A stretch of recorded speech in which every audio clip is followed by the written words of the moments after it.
Hey everyone, welcome back to Melissa's Kitchen Table. Today I'm going to show you how I make my Aunt Rita's chicken stew. And of course there's all different ways for people to make stew, but this is just the way my aunt always made it, and so I want to share it with you. So of course back then they have pressure cookers. I'm using my Instant Pot. She did not use a pressure cooker, but I want it to be nice and quick. So what I'm doing is I'm using a whole chicken, but I'm also going to be using 4 boneless, skinless chicken thighs, and these are very small. These are the Murray brand. They're the ones without antibiotics. They're humane. So just use as much chicken as you need for your family. Now, the reason I'm using a whole chicken is because I want to use the chicken breast to make chicken salad. And then I'll use the dark meat for this, but it won't be quite enough, so I'm going to throw in the rest, the chicken thighs, just to supplement it to make sure there's enough. So you can or can't clean, don't have to clean your chicken. Do whatever you want to do. I know there's like a lot of controversy over that. Whatever you're comfortable with. I'm going to throw the chicken in. I'm going to throw the chicken thighs in as well. I know they won't take as long.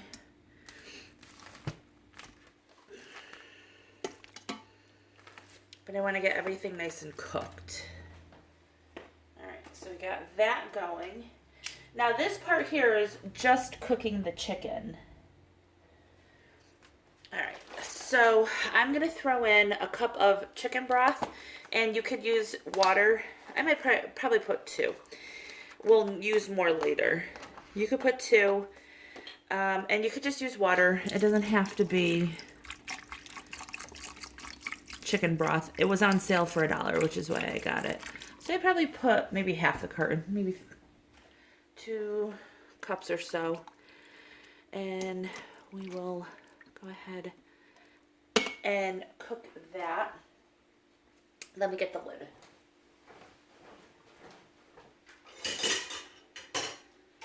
Okay. So a lot of times when I use the Instant Pot, if for any reason it doesn't seal or come up to pressure, it's usually because the ring isn't inserted properly. Sometimes I just don't realize it, or I don't check it properly.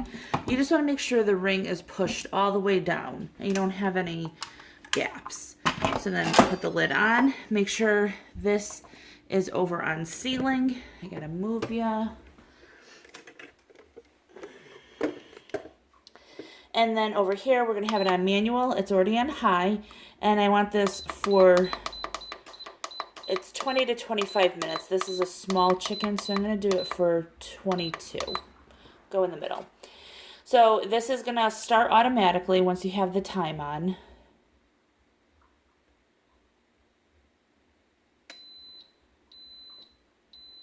And then once it comes up to pressure, this over here is going to pop up, and you won't be able to open the lid, and then it'll start counting down here, and that'll take some time because we have a whole chicken in there with some water and stuff.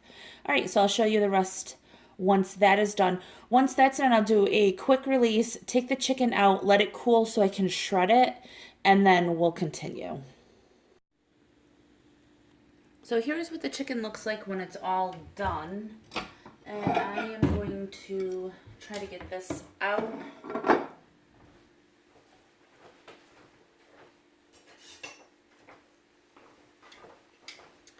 And I'll shred the white meat for chicken salad, and then I will be using all of the dark meat for the rest of the stew. So these are all nice and tender. Now, my aunt made this very plain. She didn't put a lot of things into it. So, of course, you could change it up any way you and your family like it. This is just how she made it. Okay.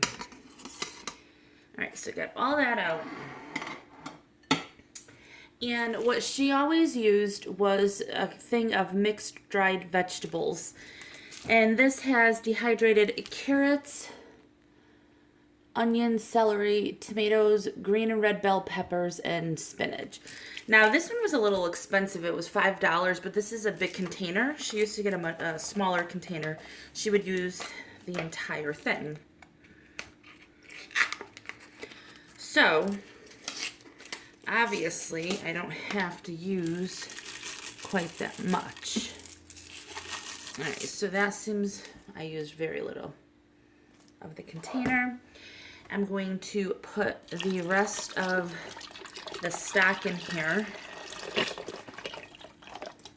And I will have to add some water as well. And then you can season with salt and pepper. She just used big chunks of potatoes. And sometimes she put in green beans, but not always. I'm going to, because I want some veg in there besides the dehydrated kind. But I do remember that she always used big pieces, and I forgot, oh no, that one's cut, of potato. Now, you of course don't have to use baby potatoes like I did. She would just use the regular potatoes, and she always peeled hers, so that I am doing a little different. And she cut them into big chunks. So then I'm going to put the cover back on this, and I'm going to cook the potatoes probably like 5 minutes with the green beans. Okay, so this is what it looks like. I put it back on to the saute function. And I have about 3 tablespoons of melted butter to about 3 tablespoons of flour. And I just want to mix that together because we want to thicken this up. It is a stew. You can use a cornstarch slurry if you'd like.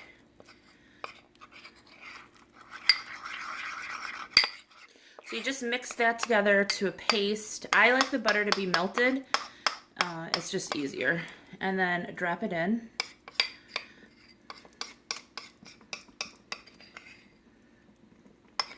It will dissolve. You don't have to worry about lumps. It's going to disperse out. And as it comes to a bubble, a boil, it's going to thicken up.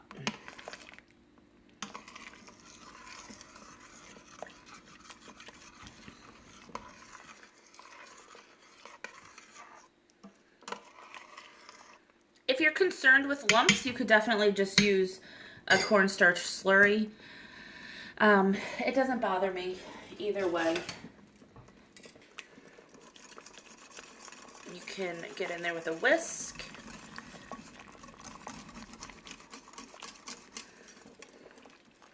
It'll be a little bit harder with the vegetables in there, but it does work.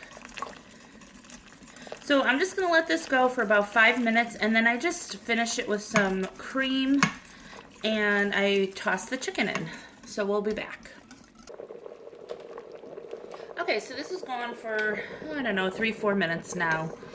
It will get thicker the longer it sits. You could also boil it down to make it even thicker if you'd like. You can use less fluid or more veggies. You could, there's all kinds of things you could do. You can use a little less stock, use a heavy cream with it. I just have light cream, so that's what I'm using. I'm not concerned about this being super thick. This is how she always made it. But like I said, if you want it thicker, use a little less stock and then end with a heavy cream. I did put some pepper in it. Typically I don't use pepper, but for chicken soup, I like to use pepper. So just turn it off because you don't want an extreme boil when you're leaving the cream in. But I'm going to put about a 1/4 cup.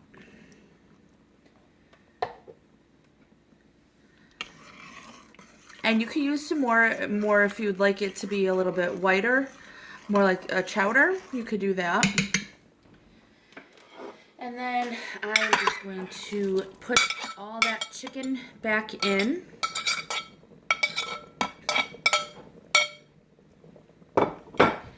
And this is ready to serve.